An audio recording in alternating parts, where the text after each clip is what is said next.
여보, 새벽마다 몰래 나가더니 결국 이 젊은 여자 때문이었어. 결혼 생활 40년이 장난이었어? 아니야, 오해야. 잠깐만 내 말 좀 들어봐. 어머니, 이건 오해예요. 영수가 내가 새벽마다 나갔던 이유는 더 이상 듣고 싶지 않아. 우리 결혼 생활도 여기서 끝내! 안녕하세요, 여러분. 남들에겐 말하지 못할 가슴 아픈 사연을 이야기하는 채널 마음의 나마입니다. 오늘 제가 들려드릴 이야기는 여러분의 가슴을 먹먹하게 만들 겁니다. 아니, 어쩌면 눈물을 흘리게 만들지도 모릅니다. 한 사람의 인생에서 거의 절반에 가까운 시간 결혼 생활 40년. 젊은 시절을 함께 보내고 중년을 함께 견디고 이제 노년에 접어든 부부. 그들에게 40년은 단순한 숫자가 아닙니다. 함께 웃고 함께 울고 함께 아파하고 함께 기뻐한 수많은 날들의 집합체입니다. 하지만 오늘 이야기의 주인공 김영숙 씨는 그 40년이 한순간에 무너지는 것을 경험하게 됩니다. 아니, 정확히 말하면 무너지는 것 같은 착각에 빠지게 되죠. 사랑하는 남편이 새벽마다 몰래 집을 나가고 낯선 여자 향수 냄새를 풍기고 휴대폰에 비밀번호를 걸어놓고 통장에서 매달 큰돈이 빠져나간다면 여러분이라면 어떤 생각이 드시겠습니까? 결국 이성을 잃은 영숙 씨가 택한 결단, 그리고 상상조차 하지 못했던 가슴 아픈 반전 사연. 구독, 좋아요 눌러주시고 끝까지 함께 해주세요. 서울 마포구 한강이 내려다 보이는 아파트. 김영숙 씨와 남편 박철수 씨는 이곳에서 15년째 살고 있습니다. 아파트는 오래되었지만 깔끔하게 관리되어 있고 무엇보다 한강뷰가 좋아서 두 사람이 좋아하는 곳이었어요. 영숙 씨는 30년간 초등학교 교사로 일했습니다. 수많은 아이들을 가르쳤고 그 아이들은 이제 다 어른이 되어 각자의 삶을 살고 있죠. 가끔 길에서 제자들을 만나면 선생님 하고 반갑게 인사하는 모습이 영숙 씨에게는 큰 보람이었습니다. 은퇴한 지는 벌써 7년이 되었네요. 남편 박철수 씨는 중소기업에서 회계사로 35년을 일했습니다. 성실하고 꼼꼼한 성격 덕분에 회사에서 인정받는 직원이었죠. 5년 전 정년 퇴직하고 나서는 취미 생활을 즐기며 평화로운 노후를 보내고 있었습니다. 아니, 보내는 것처럼 보였습니다. 두 사람에게는 2명의 자녀가 있었고 첫째 딸 박지현 씨는 분당에 있는 대학병원에서 간호사로 일하고 있습니다. 15년 경력의 베테랑 간호사죠. 남편과 함께 분당의 작은 아파트에서 살고 있는데 지연 씨는 3교대 근무를 하느라 바쁘지만 틈날 때마다 부모님을 찾아뵙는 효녀입니다. 둘째 아들 박민수 씨는 39세로 부산에서 자동차 정비소를 운영하고 있습니다. 10년 전 부산으로 내려가 작은 정비소를 차렸고 지금은 직원 5명을 둔 제법 잘 나가는 사업가가 되었어요. 아내 최은희 씨는 유치원 교사로 착하고 성실한 며느리입니다. 두 사람 사이에는 올해 8살이 된 아들 영숙 씨 부부에게는 유일한 손자인 박준우가 있습니다. 자식들도 다 잘 자라서 독립했고 손자도 건강하게 자라고 있고 부부는 건강하게 노후를 즐기고 있으니 누가 봐도 완벽한 가족으로 보였습니다. 하지만 여러분, 인생이라는 게 그렇게 단순하지 않죠. 평화로워 보이는 수면 아래에서는 때때로 경랑이 일고 있기 마련입니다. 올해 3월 봄이 시작될 무렵이었습니다. 영숙 씨는 어느 날 아침 이상한 것을 발견했어요. 침대 옆자리가 비어 있었던 겁니다. 시계를 보니 새벽 5시 30분. 평소 남편은 7시쯤 일어나는데 왜 이렇게 일찍 일어났을까요? 거실로 나가보니 남편은 없었습니다. 신발장을 보니 남편의 운동화도 없었어요. 운동 나갔나? 그렇게 생각하고 영숙 씨는 다시 잠들었습니다. 1시간 후 현관문이 열리는 소리에 영숙 씨는 눈을 떴습니다. 남편이 땀을 흘리며 들어왔어요. 여보, 어디 갔다 와요? 응, 좀 걸었어. 새벽부터요? 나이 들면 일찍 깨잖아. 그냥 한강 쪽으로 산책 좀 했어. 남편의 대답은 자연스러웠습니다. 영숙 씨도 의심할 이유가 없었어요. 하지만 그 다음 날도 매일 아침 같은 일이 반복되었습니다. 새벽 5시, 남편은 조용히 일어나 집을 나갔습니다. 그리고 1시간쯤 후에 돌아왔죠. 처음 일주일은 그냥 넘어갔습니다. 건강을 위해 운동하는 거라고 생각했으니까요. 오히려 좋은 습관이라고 생각했습니다. 하지만 2주, 3주가 지나면서 영숙 씨는 뭔가 이상하다는 느낌을 받기 시작했어요. 남편은 어디를 다녀오는지 구체적으로 말하지 않았습니다. 한강 쪽이라고만 했을 뿐 정확히 어디를 걷는지, 누구를 만나는지, 무엇을 하는지 말하지 않았어요. 그리고 이상한 점이 또 있었습니다. 어느 날 영숙 씨가 세탁을 하려고 남편의 옷을 모았을 때였습니다. 남편이 자주 입는 검은색 재킷을 들었는데 묘한 향기가 났어요. 여자 향수 냄새였습니다. 달콤하면서도 화사한, 분명 고급스러운 향수의 향기였어요. 영숙 씨는 40년 결혼 생활 동안 늘 같은 향수만 사용해 왔습니다. 백화점에서 파는 비싼 향수가 아니라 동네 마트에서 사는 저렴한 향수였죠. 그런데 이 향기는 달랐습니다. 훨씬 더 고급스럽고 젊은 느낌이 나는 향기였어요. 엘리베이터에서 옮겨 붙었겠지. 영숙 씨는 그렇게 생각하려 했습니다. 아파트 엘리베이터를 타면 다른 사람들의 향수 냄새가 옷에 배는 경우가 있으니까요. 하지만 이상했어요. 그 향기가 한 번이 아니라 계속 났거든요. 남편의 옷에서, 특히 새벽에 입고 나갔던 옷에서 그 향기가 났습니다. 며칠 후 또 다른 이상한 일이 있었습니다. 저녁을 먹고 있을 때 남편의 휴대폰이 울렸습니다. 남편은 화장실에 가 있었고 휴대폰은 거실 테이블 위에 놓여 있었어요. 여보, 전화 왔어요. 라고 영숙 씨가 소리쳤습니다. 평소 같으면 남편이 받아줘라고 했을 텐데 그날은 남편이 급하게 화장실에서 나왔어요. 아, 내가 받을게. 라며 남편은 서둘러 휴대폰을 들었습니다. 그런데 이상했어요. 예전에는 영숙 씨 앞에서도 편하게 전화를 받았는데 그날은 베란다로 나가서 조용히 통화를 하더군요. 그리고 그날 밤 영숙 씨가 우연히 남편의 휴대폰을 보게 되었습니다. 남편이 샤워하는 동안 테이블 위에 놓인 휴대폰에 다시 전화가 왔거든요. 영숙 씨가 휴대폰을 들어받으려고 했는데 화면에 비밀번호 입력창이 떠 있었습니다. 언제부터 비밀번호를 걸어놨지? 영숙 씨는 당황했습니다. 40년을 함께 살면서 남편의 휴대폰에 비밀번호가 걸려 있었던 적이 없었거든요. 물론 남편 휴대폰을 함부로 보지는 않았지만 이렇게 전화가 왔을 때 대신 받아주곤 했었어요. 샤워를 마치고 나온 남편에게 물었습니다. 여보, 휴대폰에 비밀번호 걸어놨어요? 전화 받으려다가 못 받았네요. 남편은 잠깐 당황하는 표정을 지었습니다. 정말 짧은 순간이었지만 영숙 씨의 눈에는 들어왔어요. 아, 그게 요즘 보이스피싱이 많다고 하잖아. 은행에서 보안 설정하라고 해서 했어. 미안, 말하는 걸 깜빡했네. 그래요? 그럼 비밀번호가 뭐예요? 0428. 우리 결혼 기념일이야. 남편은 자연스럽게 대답했습니다. 그리고 휴대폰으로 전화를 확인하더니 다시 베란다로 나가서 전화를 걸었어요. 영숙 씨는 뭔가 찜찜했지만 그냥 넘어갔습니다. 남편이 거짓말을 할 리 없다고 생각했으니까요.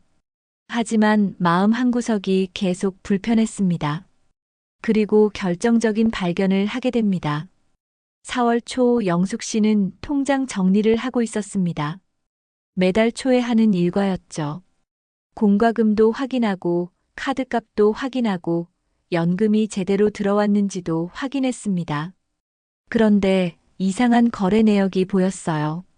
매달 5일 정확히 150만 원씩 돈이 빠져나가고 있었습니다. 계좌번호도 생소했어요. 영숙 씨가 모르는 계좌였습니다. 3개월이면 총 450만 원. 적지 않은 돈이었습니다. 영숙 씨는 가슴이 두근거렸어요. 뭔가 잘못된 것 같은 불길한 예감이 들었습니다. 저녁 식사 후 영숙 씨는 조심스럽게 남편에게 물었습니다. 여보, 통장 정리하다가 봤는데 매달 150만 원씩 나가던데 이게 뭐예요? 남편은 TV를 보다가 고개를 돌렸습니다.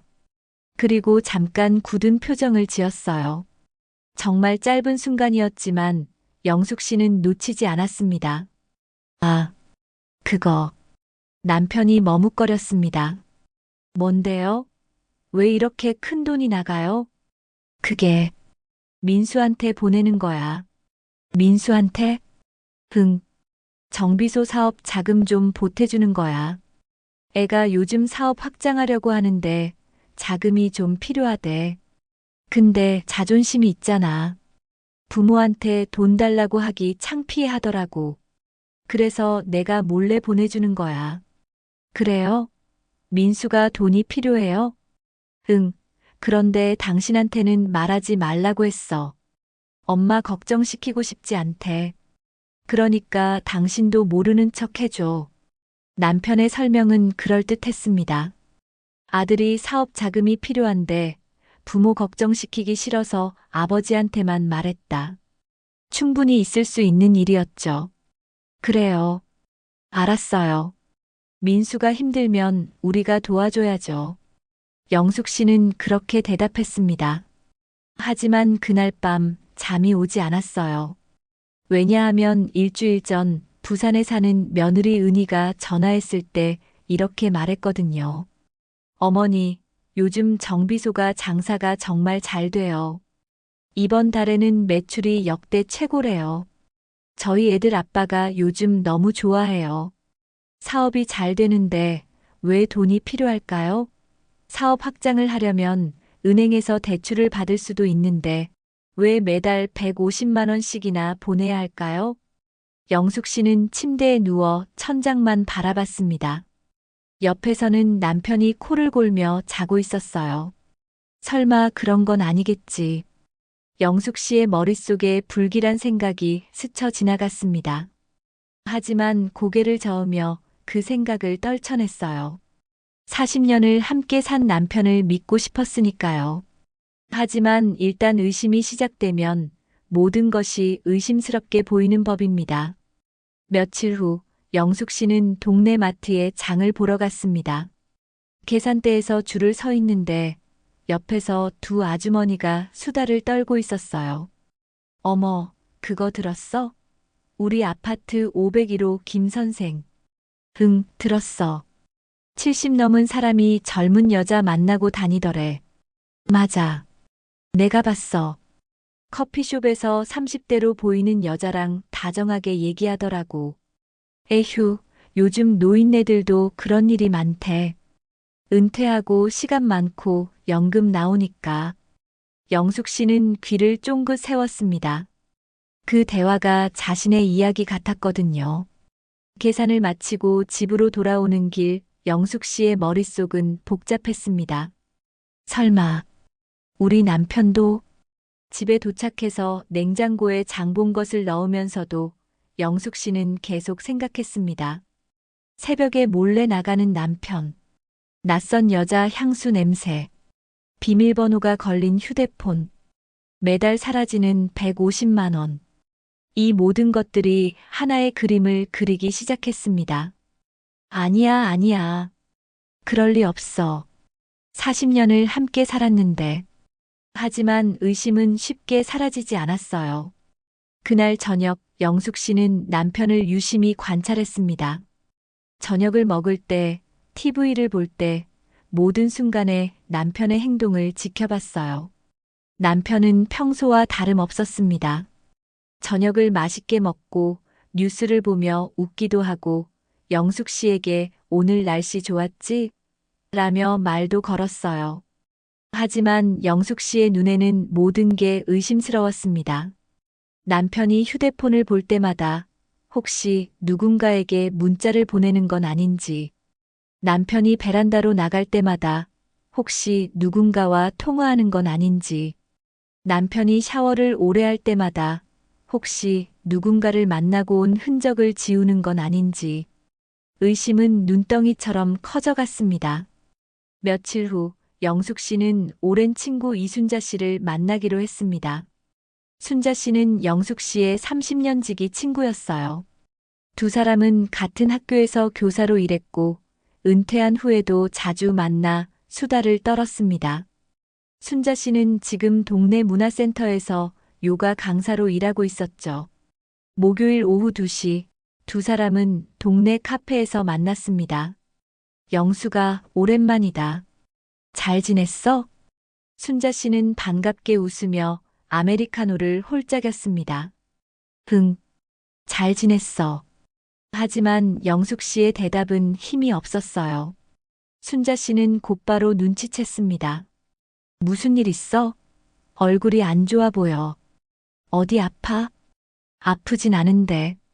순자야, 나 고민이 하나 있어서. 고민? 무슨 고민인데? 영숙 씨는 한참을 망설이다가 조심스럽게 입을 열었습니다. 우리 남편 말이야. 응? 요즘 좀 이상해. 이상하다니? 뭐가? 영숙 씨는 지난 몇 주간 일어난 일들을 하나씩 설명하기 시작했습니다. 새벽에 몰래 나가는 것, 향수 냄새, 비밀번호, 사라지는 돈. 말을 하면서도 영숙 씨의 목소리는 떨렸어요. 순자 씨는 말없이 듣고 있었습니다. 표정이 점점 진지해졌어요. 영숙 씨의 이야기가 끝나자 순자 씨는 한동안 말이 없었습니다. 커피를 한 모금 마시고 창밖을 바라보고 다시 영숙 씨를 바라봤어요. 영숙아. 응? 내가 말하기 좀 그런데. 솔직히 말할게. 순자 씨는 조심스럽게 입을 열었습니다. 나 요가 수업하잖아. 거기 오는 언니들이 많거든. 50대, 60대, 70대까지 다양해. 그 언니들이랑 수업 끝나고 차 마시면서 얘기 많이 나누는데. 요즘 그런 얘기가 많아. 은퇴한 남편들이. 그런 일이 생각보다 흔하대. 그런 일이라니? 영숙 씨는 알면서도 물었습니다. 순자 씨가 무슨 말을 하려는지 알았지만 직접 듣고 싶지 않았어요. 바람. 그거 말이야. 젊은 여자 만나는 거. 순자 씨의 말에 영숙 씨의 얼굴이 하얘졌습니다. 한 언니는 남편이 70인데도 60대 여자를 만나더래. 또 다른 언니는 남편이 온라인 채팅으로 만난 50대 여자랑. 그런 얘기들이 많아. 설마 요즘 남자들 은퇴하고 시간도 많고 연금도 나오고 건강도 괜찮잖아. 그러니까 그런 생각을 하는 거래. 인생이 얼마 안 남았는데 한 번쯤 새로운 경험을 해보고 싶다나 뭐라나. 영숙 씨는 입술을 깨물었습니다. 눈물이 날 것 같았어요. 영숙아, 난 내 남편이 그렇다는 게 아니야. 그냥 요즘 그런 일이 많다는 얘기야. 하지만 순자 씨는 잠시 말을 멈췄다가 다시 이어갔습니다. 내가 말한 그 징후들. 솔직히 좀 의심스럽긴 해. 특히 새벽에 매일 나간다는 거, 휴대폰 비밀번호, 돈이 빠져나가는 거. 이런 게 다 겹치면 나도 그게 걱정이야. 영숙 씨는 마침내 눈물을 흘렸습니다. 친구 앞에서 참고 있던 눈물이 터진 거예요. 40년을 함께 살았어. 젊었을 때부터 지금까지 우리가 얼마나 많은 걸 함께 겪었는데. 자식들 낳고 키우고 시부모님 봉양하고 경제적으로 힘들 때도 함께 버텼잖아. 그런데 이제 와서 순자 씨는 영숙 씨의 손을 잡아주었습니다. 영숙아, 울지 마. 아직 확실한 건 아니잖아. 혹시 오해일 수도 있고. 하지만 이 모든 게 우연일 수는 없잖아. 그래도 확실히 알아봐야지. 그냥 의심만 하고 있으면 너만 힘들어. 확인을 해봐. 그래서 진짜 그런 거면 그때 가서 생각하는 거고 아니면 내가 괜히 고생한 거고. 어떻게 확인해? 따라가 봐. 순자 씨의 말에 영숙 씨는 눈을 크게 떴습니다. 따라가. 응. 남편이 새벽에 어디 가는지 한번 따라가 보라고. 정말 운동하러 가는 건지 아니면. 순자 씨는 말을 끝까지 하지 않았습니다. 하지만 영숙 씨는 알았어요. 그래. 그래야겠지. 확인을 해야 마음이 편하겠지. 두 사람은 한참을 더 앉아 있었습니다. 커피는 식었고 카페에는 사람들이 오고 갔지만 두 사람은 말없이 앉아 있었어요. 집으로 돌아오는 길 영숙 씨의 발걸음은 무거웠습니다. 따라가 봐야겠어. 확인을 해야 해. 그날 밤 영숙 씨는 결심했습니다. 다음에 남편이 새벽에 나가면 따라가 보기로요. 침대에 누워서도 잠이 오지 않았어요. 옆에서 평화롭게 자고 있는 남편을 바라봤습니다. 백발이 성성한 머리, 주름진 얼굴, 가끔 코를 골며 자는 모습. 이 사람이 정말 자신을 배신하고 있는 걸까요? 아니길 바라. 제발 아니길. 영숙 씨는 눈을 감았습니다. 하지만 잠은 쉽게 오지 않았어요. 그리고 3일 후 토요일. 영숙 씨는 알람도 맞추지 않았는데 새벽 4시 50분에 눈이 떠졌습니다. 마치 몸이 알아서 깨운 것처럼요. 심장이 빠르게 뛰었습니다. 오늘이 바로 그날이었어요. 남편을 따라가기로 한 날. 어둠 속에서 영숙 씨는 숨을 죽이고 누워 있었습니다. 남편은 여전히 고요히 자고 있는 것처럼 보였어요. 벽시계의 초침 소리만 또각또각 들렸습니다. 시간이 너무 느리게 가는 것 같았어요. 아니, 어쩌면 너무 빠르게 가는 것 같기도 했습니다. 진실을 알고 싶으면서도 동시에 알고 싶지 않은 묘한 마음이었죠. 드디어 5시가 되었습니다. 그리고 남편이 움직이기 시작했어요. 남편은 조심스럽게 이불을 걷어냈습니다. 침대에서 내려와 옷장으로 갔어요. 어둠 속에서도 익숙한 듯 옷을 꺼내 입었습니다. 영숙 씨는 눈을 감은 척하며 숨소리를 고르게 유지했습니다. 하지만 심장은 터질 것 같았어요. 남편이 옷 입는 소리, 양말 신는 소리, 침실 문 여는 소리. 모든 소리가 마치 천둥 소리처럼 크게 들렸습니다. 침실 문이 조용히 열리고 닫혔습니다. 거실로 나가는 남편의 발소리, 현관에서 신발 신는 소리, 현관문이 닫히는 소리가 들렸습니다. 영숙 씨는 벌떡 일어났습니다. 손이 떨렸어요. 미리 준비해둔 옷을 입었습니다. 검은색 바람막이, 편한 운동화, 그리고 모자와 마스크. 67세 노인이 마치 탐정처럼 변장을 한 겁니다. 거울을 보니 낯선 자신의 모습이 보였어요. 이런 모습으로 남편을 미행하게 될 줄이야. 정신 차려. 확인만 하면 돼. 그냥 운동하러 가는 거면. 그럼 다 오해였던 거니까. 영숙 씨는 스스로를 다독이며 현관문을 열었습니다. 복도는 조용했습니다. 새벽 5시, 아직 대부분의 사람들이 자고 있는 시간이었죠. 복도 끝을 보니 남편이 엘리베이터를 기다리고 있었습니다. 영숙 씨는 재빨리 반대편 계단으로 뛰었습니다. 67세의 나이에 5층에서 1층까지 계단으로 뛰어내려가는 건 쉬운 일이 아니었어요. 무릎이 아팠고 숨이 턱까지 차올랐습니다. 숨소리가 거칠어졌지만 멈출 수 없었어요. 3층, 2층, 1층. 마침내 1층 로비에 도착했습니다. 영숙 씨는 우편함 뒤에 몸을 숨겼어요. 띵동. 엘리베이터 문이 열렸습니다.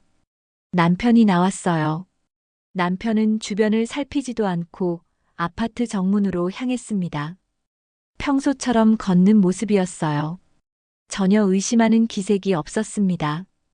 영숙 씨는 남편이 정문을 나서자 조심스럽게 뒤를 따랐습니다. 새벽 5시 15분의 서울.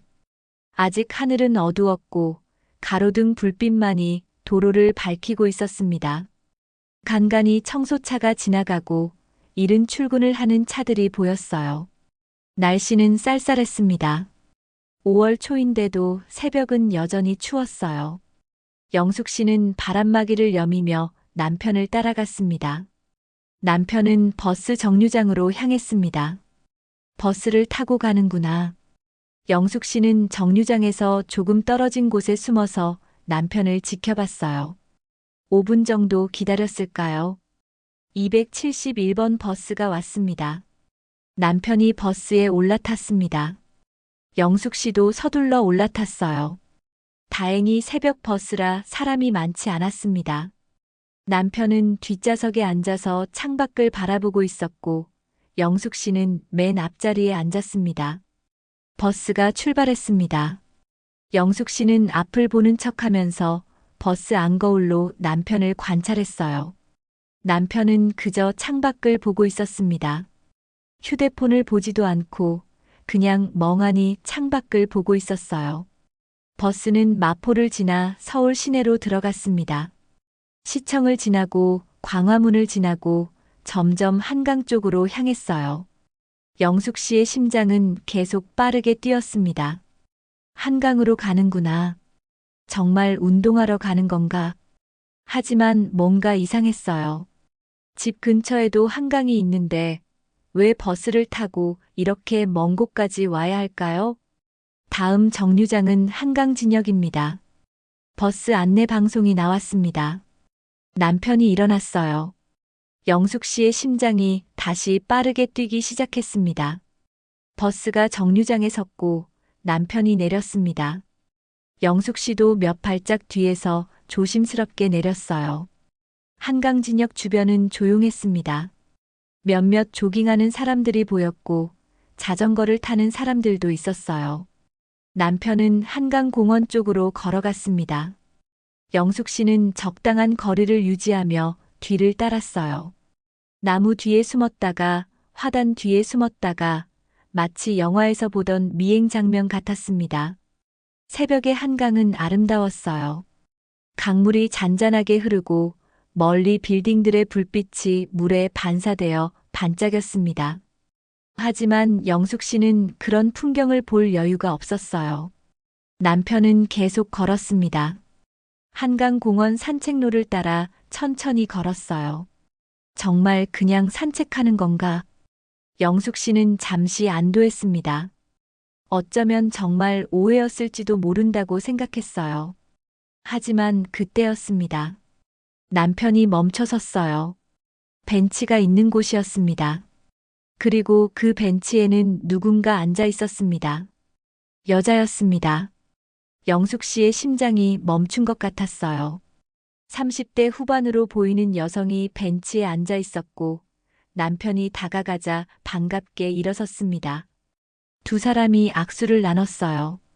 영숙 씨는 나무 뒤에 숨어서 그 장면을 지켜봤습니다. 눈물이 핑 돌았어요. 정말이었구나. 여자는 가방에서 서류 뭉치 같은 것을 꺼냈습니다.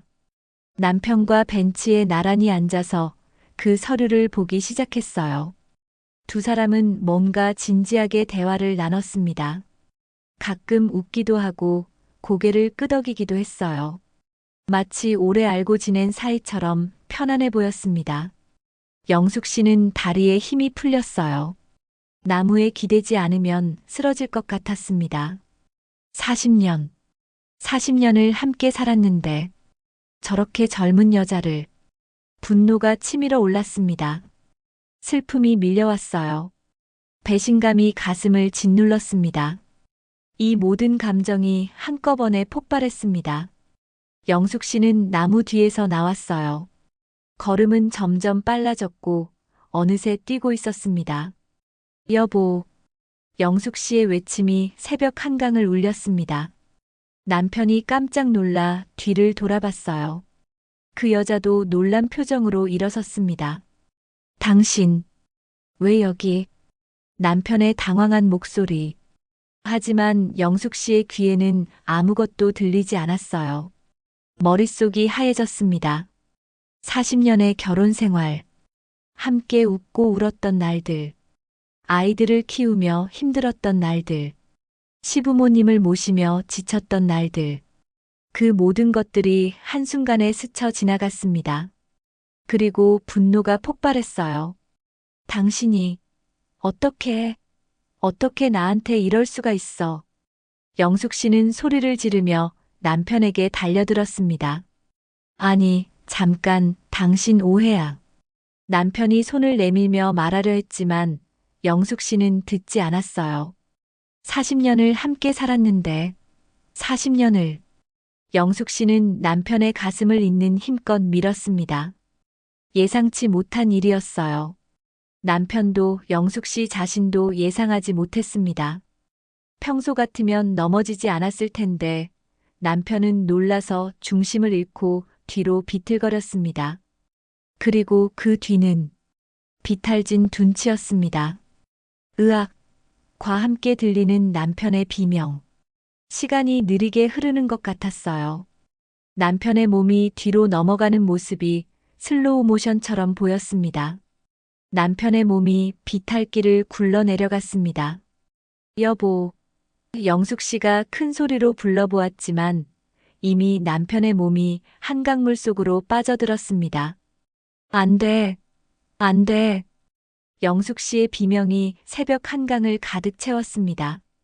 방금 전까지 분노로 가득했던 마음이 순식간에 공포로 바뀌었어요. 세상이 무너지는 것 같았습니다. 영숙 씨는 비탈길로 뛰어내려갔습니다. 나이는 생각나지 않았어요. 다만 남편을 구해야 한다는 생각뿐이었습니다. 그 젊은 여성도 소리쳤습니다. 빨리 119 부르세요. 여자는 재빨리 휴대폰을 꺼내 신고했어요. 떨리는 목소리로 상황을 설명했습니다.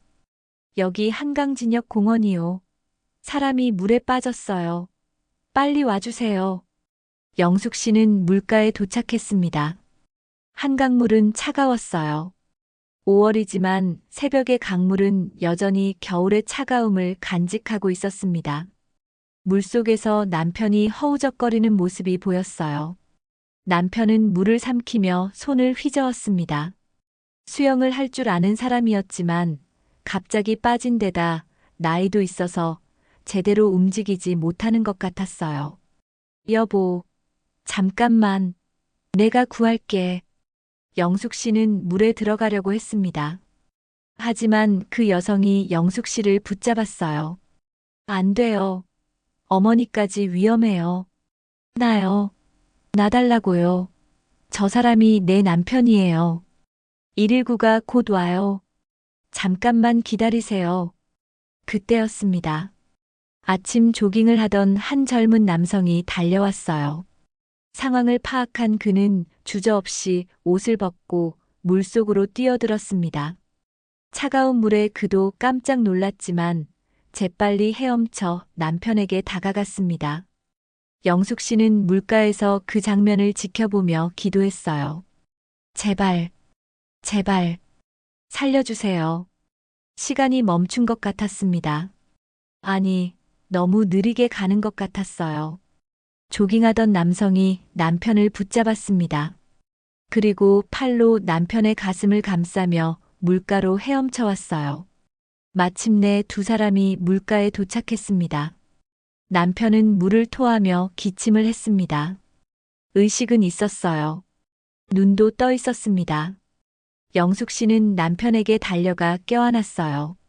여보, 미안해. 미안해. 내가 미쳤어. 미안해. 눈물이 쏟아졌습니다. 남편의 얼굴도 옷도 모든 게 물에 젖어 있었지만 영숙 씨는 신경 쓰지 않았어요. 그저 남편이 살아있다는 것만으로도 감사했습니다. 당신 왜 날 밀었어? 남편이 가까스로 말을 했습니다. 목소리가 떨렸어요. 그때 멀리서 사이렌 소리가 들렸습니다. 119 구급차가 도착했어요. 구급대원들이 급하게 뛰어왔습니다. 환자분이 어디 계세요? 여기요. 여기. 그 젊은 여성이 소리쳤습니다. 구급대원들이 남편을 들것에 옮겼어요. 신속하게 응급처치가 시작되었습니다. 체온이 많이 떨어졌습니다. 저체온증 위험이 있어요. 혈압은 130에 85. 맥박은 빠릅니다. 빨리 병원으로 이송합시다. 남편이 구급차에 실렸습니다. 보호자분 같이 타세요. 구급대원이 영숙 씨에게 말했습니다. 영숙 씨도 구급차에 올라탔어요. 그 젊은 여성도 함께 올라탔습니다. 그녀도 남편을 구하려다 옷이 젖어 있었어요.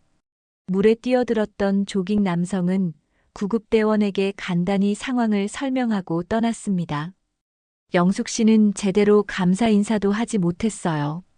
구급차가 사이렌을 울리며 병원을 향해 달렸습니다. 차 안에서 영숙 씨는 남편의 손을 꼭 잡고 있었습니다. 남편은 눈을 감고 있었지만 숨은 쉬고 있었어요. 살아있어.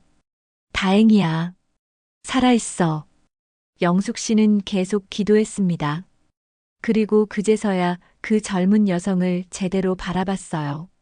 30대 후반으로 보이는 단정한 인상의 여성이었습니다. 긴 생머리에 화장기 없는 얼굴, 깔끔한 옷차림. 지금은 옷이 젖어서 엉망이지만 원래는 단정한 사람이라는 느낌이 들었어요. 이 여자가 우리 남편을 만나고 있던 영숙 씨의 가슴이 다시 아팠습니다. 하지만 지금은 그것보다 남편이 살아있다는 것이 더 중요했어요. 10분 후 구급차는 서울대병원에 도착했습니다. 남편은 응급실로 옮겨졌고 의사들이 달려왔어요. 의사들이 빠르게 체크하고 남편을 검사실로 옮겼습니다. 영숙 씨는 응급실 밖 대기실에 주저앉았어요. 온몸에서 힘이 빠졌습니다. 내가 뭔 짓을 한 거야? 방금 무슨 일이 일어난 걸까요? 자신이 남편을 한강에 밀어 넣었다니. 내가 미쳤나 봐. 정말 미쳤어. 영숙 씨는 두 손으로 얼굴을 감싸고 울었습니다. 그 여성이 옆에 조용히 앉았어요. 말은 하지 않았지만 그저 옆에 있어 주었습니다. 1시간이 지났습니다. 의사가 나왔어요. 보호자분 계세요? 영숙 씨가 벌떡 일어났습니다. 저요. 제가 아내입니다. 환자분 상태는 안정적입니다. 다행히 물을 많이 마시지는 않으셨고 큰 부상도 없습니다. 다만 저체온증과 가벼운 타박상이 있어서 하루 이틀 입원 관찰이 필요합니다. 그럼 괜찮다는 거죠? 네, 큰 문제 없습니다. 곧 병실로 옮길 예정입니다. 영숙 씨는 그제서야 안도의 한숨을 쉬었어요. 다행이다. 정말 다행이야. 30분 후 남편은 6인실 병실로 옮겨졌습니다. 영숙 씨는 병실에 들어가 침대에 누워있는 남편을 바라봤어요. 산소 마스크를 쓰고 링거를 맞고 있는 남편의 모습. 영숙 씨는 또 눈물이 났습니다. 침대 옆 의자에 앉아서 남편의 손을 잡았어요. 남편의 손은 여전히 차가웠습니다. 남편이 눈을 떴어요. 여보, 당신 정신 좀 들었어? 남편은 약하게 웃었습니다. 좀 추웠는데. 이제 괜찮아. 미안해. 정말 미안해. 영숙 씨는 말을 잇지 못하고 울었어요. 당신, 왜 거기 있었어? 어떻게 알고 온 거야? 남편이 약한 목소리로 물었습니다. 내가 당신 따라간 거야. 따라왔어? 왜? 당신이 매일 새벽에 나가잖아. 그래서 의심이 돼서. 영숙 씨는 울면서 말했습니다. 의심? 뭘 의심했는데? 당신, 다른 여자 만나는 줄 알았어. 매일 새벽에 나가고, 옷에서 향수 냄새 나고, 휴대폰엔 비밀번호 걸고, 돈은 매달 빠져나가고. 그래서 오늘 따라왔더니 정말 젊은 여자를 만나고 있잖아. 영숙 씨의 목소리가 점점 커졌습니다. 남편은 잠시 아무 말도 하지 않았어요. 그저 천장을 바라보고 있었습니다. 그렇게 생각했구나. 남편의 목소리가 작아졌습니다. 미안해. 내가 설명을 안 해서. 당신이 오해할 만도 했어. 바로 그때 병실 문이 열렸습니다. 아까 그 젊은 여성이 하얀 가운을 입고 들어왔어요. 의사 가운이었습니다. 영숙 씨는 눈을 크게 떴습니다. 안녕하세요. 여성은 정중하게 인사하며 명찰을 보여주었어요. 저는 서울대학교 병원 신경과 이지은입니다. 의사. 선생님이세요? 영숙 씨는 놀라서 물었습니다. 네, 사모님. 저는 신경과 전문의입니다. 치매와 인지장애를 전문으로 다루고 있습니다. 이지은 박사는 의자를 가져와 영숙 씨 옆에 앉았어요. 그리고 조심스럽게 입을 열었습니다. 사모님, 혹시 최근에 이런 일들이 있으셨나요? 같은 말을 여러 번 반복하신다거나, 약속을 자주 잊으신다거나, 익숙한 길에서 길을 잃으신다거나, 며칠 전 일을 기억하지 못하신다거나. 영숙 씨는 고개를 저었습니다. 아니요, 전 그런 적 없는데요. 저는 멀쩡해요. 하지만 이지은 박사는 영숙 씨를 조용히 바라보며 말을 이었습니다. 사모님, 작년 11월쯤 따님께서 저희 병원에 연락을 주셨습니다. 지연이가요? 네. 따님께서 이런 말씀을 하셨어요. 어머니가 같은 질문을 하루에 여러 번 반복하세요. 약속을 잊으시고 며칠 전에 있었던 일도 기억 못 하세요. 냉장고에 같은 음식을 계속 사오시고 가끔 방향 감각을 잃으신 것 같아요라고요. 영숙 씨는 믿을 수 없다는 표정을 지었습니다. 그럴 리가요. 저는 그런 적이. 사모님, 혹시 기억나시나요? 3개월 전 3월 5일에 이 병원에 오신 적이요. 3월 5일? 저는. 영숙 씨는 기억을 더듬었습니다. 3월 5일. 그날이 언제였죠? 저는 병원에 온 적이. 말을 하다가 영숙 씨는 멈췄어요. 정말 기억이 나지 않았습니다. 병원에 갔었나요? 아니었나요? 3월 5일 오전 10시 남편분과 함께 저희 병원에 오셨습니다. 제가 사모님을 처음 뵀던 날이에요. 그리고 몇 가지 검사를 받으셨습니다. 이지은 박사는 파일을 열어 영숙 씨에게 보여주었어요. 검사 결과지들이었습니다. 그리고 상단에는 영숙 씨의 이름이 적혀 있었습니다. 이게 내 이름이. 네. 그날 사모님은 여러 검사를 받으셨고 검사 결과가 나왔어요. 이지은 박사는 잠시 망설이다가 조심스럽게 말했습니다. 사모님, 경도 인지장애로 진단되셨습니다. 정상과 치매의 중간 단계입니다. 치매? 영숙 씨의 얼굴에서 혈색이 사라졌습니다. 초기이기 때문에 일상생활에 큰 지장은 없으실 거예요. 하지만 최근 기억, 특히 며칠 전 일어난 일들을 기억하는데 어려움이 있으실 수 있어요. 같은 말을 반복하시거나 약속을 잊으시거나 물건을 둔 곳을 기억 못하시는 증상이 나타날 수 있습니다. 영숙 씨는 아무 말도 할 수 없었어요. 하지만 사모님, 초기에 발견하신 게 정말 다행이에요. 지금부터 적극적으로 치료하면 진행 속도를 많이 늦출 수 있어요. 약물 치료와 인지 훈련을 병행하면 효과가 있습니다. 이지은 박사는 침대에 누워있는 남편을 바라봤습니다. 남편분께서 지난 3개월간 매주 저를 만나셨습니다.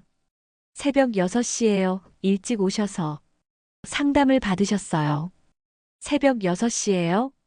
네. 사모님을 어떻게 도와드릴 수 있는지, 어떤 운동이 도움이 되는지, 어떤 음식이 좋은지, 어떻게 대화를 나눠야 하는지 모든 걸 배우셨어요. 남편분은 정말 열심히 공부하셨어요. 영숙 씨는 남편을 바라봤습니다. 남편도 영숙 씨를 바라보고 있었어요.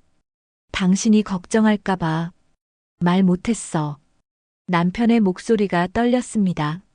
선생님이 말씀하시기를 가족들이 환자를 어떻게 대하느냐가 정말 중요하대. 그래서 내가 먼저 배우고 당신을 도와주려고 했어. 매일 새벽에 선생님을 만나서 당신을 위한 걸 배웠어. 그럼 그 향수 냄새는 지연이가 내 생일에 선물로 사준 거야. 내가 치매 진단받고 스트레스 받는 아빠한테 기분 전환하라고 딸이 아빠한테 난생 처음 향수를 사준 거야. 남편의 눈에도 눈물이 고였습니다. 휴대폰 비밀번호는 지연이랑 연락하는 내용을 당신이 볼까봐. 선생님이랑 주고받는 메시지를 당신이 볼까봐. 그래서 비밀번호를 걸었어. 그럼 통장에서 빠진 돈은 당신 치료비야. 남편의 목소리가 더 작아졌습니다. 검사비 약가, 인지 훈련 프로그램 등록비, 건강보험이 안 되는 게 많더라고. 한 달에 150만 원씩 나가는데 당신한테 걱정시킬 수 없어서 민수한테 보낸다고 거짓말했어. 미안해. 영숙 씨는 온몸이 얼어붙는 느낌이었습니다. 자신이 치매라니. 그래서 남편이 매일 새벽에 의사를 만나 자신을 돌보는 방법을 배웠다니. 그 모든 것이 자신을 위한 것이었다니. 그리고 자신은 그런 남편을 의심하고 외도한다고 생각하고 미행하고 결국 한강에 밀어넣었다니. 내가 당신한테. 영숙 씨는 무너져 내렸습니다. 침대 옆에 주저앉아 울기 시작했어요. 미안해. 내가 당신을 거의 죽일 뻔했어. 미안해. 남편은 침대에서 몸을 일으키려 애썼습니다. 그리고 영숙 씨의 머리를 쓰다듬었어요. 괜찮아. 내가 제대로 설명을 안 해서 그래. 당신 잘못이 아니야. 내 잘못이에요. 당신을 믿지 못한 내 잘못이에요. 두 사람은 한참을 그렇게 울었습니다. 40년을 함께 산 부부의 눈물, 서로를 위했던 마음들, 오해와 진실, 아픔과 사랑, 모든 게 뒤섞여 있었습니다. 이지은 박사는 조용히 지켜보다가 부드럽게 말했습니다. 사모님, 남편분, 이제라도 제대로 시작하시면 됩니다. 서로 알게 되셨으니까요. 이제부터는 함께 이 병과 싸우시면 됩니다. 혼자가 아니에요. 가족이 함께하는 겁니다. 영숙 씨는 고개를 끄덕였습니다. 하지만 여전히 눈물을 멈출 수 없었어요. 이지은 박사는 병실을 나가며 말했습니다. 천천히 이야기 나누세요. 제가 나중에 다시 올게요. 문이 닫히고 병실에는 두 사람만 남았습니다. 영숙 씨는 남편의 손을 꼭 잡았어요. 남편도 영숙 씨의 손을 꼭 잡았습니다. 남편은 3일 후 퇴원했습니다. 그 사이 분당에 사는 딸 지연이가 달려왔어요. 지연이는 병실 문을 열자마자 울음을 터뜨렸습니다. 엄마, 제가 진작 말씀드렸어야 했는데 죄송해요. 엄마가 충격 받으실까봐. 괜찮아, 지연아. 엄마가 미안해. 하지만 지연이는 계속 울었어요. 제가 작년부터 느꼈어요. 엄마가 같은 말씩 반복하시고 약속을 잊으시고 처음엔 그냥 나이 드셔서 그런가 했는데 점점 심해지는 것 같아서 그래서 아빠한테 말씀드렸어요. 부산에 사는 아들 민수도 급하게 올라왔습니다. 엄마, 괜찮으세요? 아빠는요? 다 괜찮아, 민수야. 걱정 마. 손자 준우는 영상통화로 할머니와 통화했어요. 할머니, 아프지 마세요. 준우가 많이 사랑해요. 8살 손자의 말에 영숙 씨는 또 눈물이 났습니다. 그래, 준우야. 할머니가 곧 나설게. 사랑해, 우리 손자. 이지은 박사는 가족들을 모두 불러 상담을 했습니다. 경도인지장애는 적극적으로 관리하면 치매로의 진행을 늦출 수 있습니다.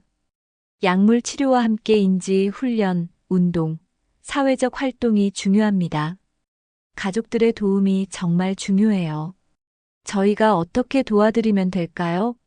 지연이가 물었습니다. 환자분을 존중하면서 도와주세요.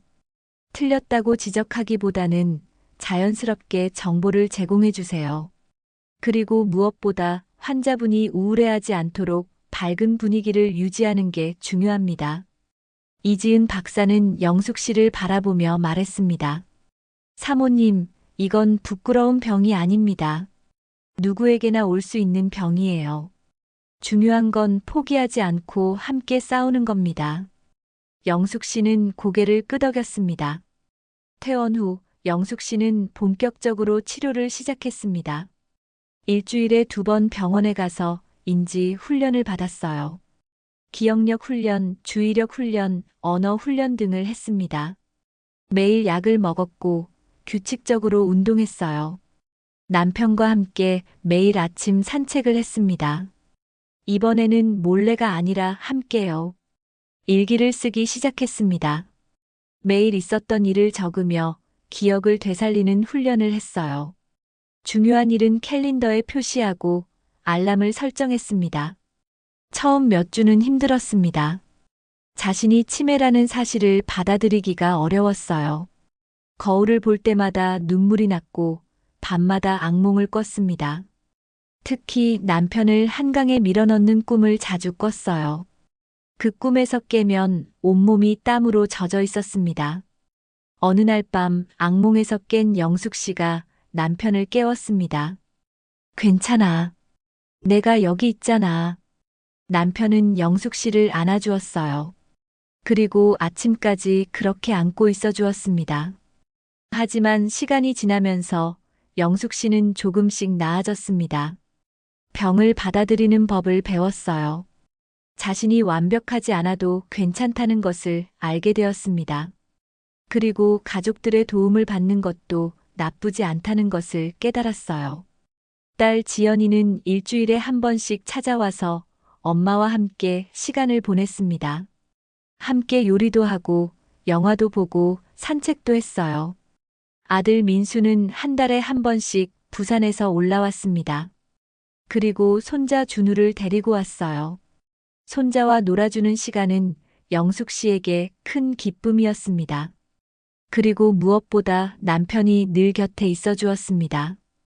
1년 후 영숙 씨의 상태는 많이 좋아졌습니다.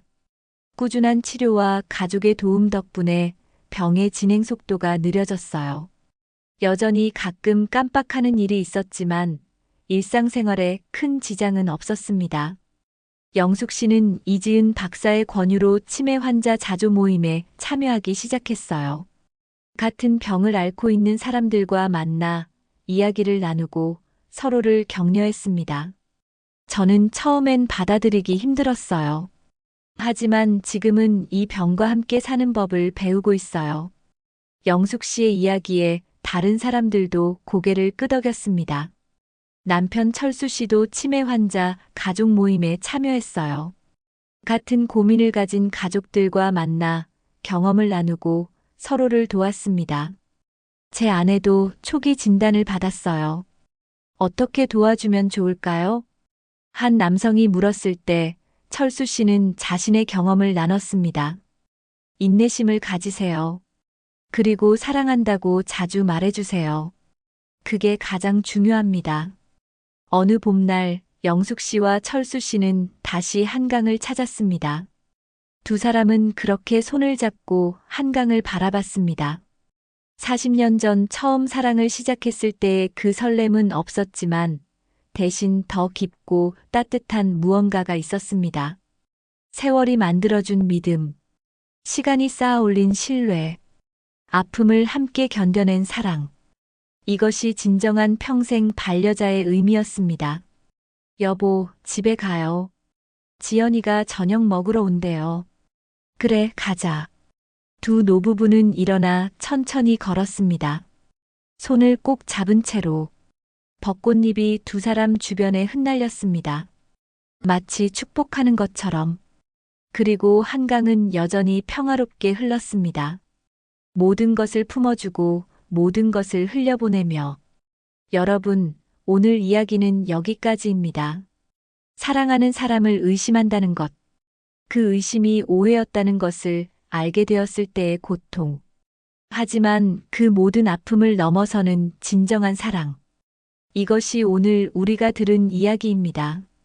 김영숙 씨는 남편을 의심했습니다. 새벽에 몰래 나가고 낯선 향수 냄새를 풍기고 휴대폰에 비밀번호를 걸고 돈이 사라지는 남편을요.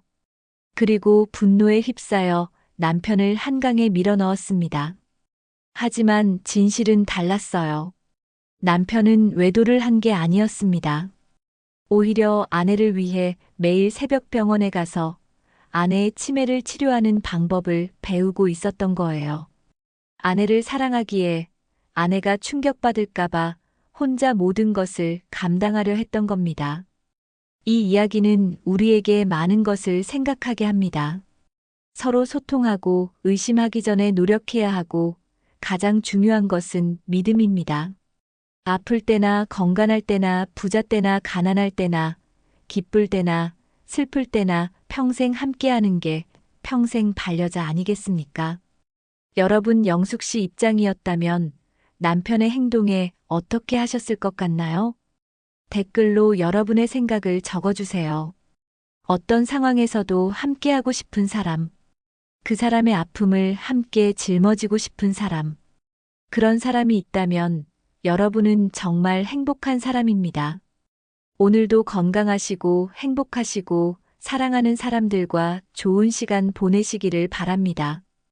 구독, 좋아요는 영상을 만들어가는데 큰 힘이 됩니다.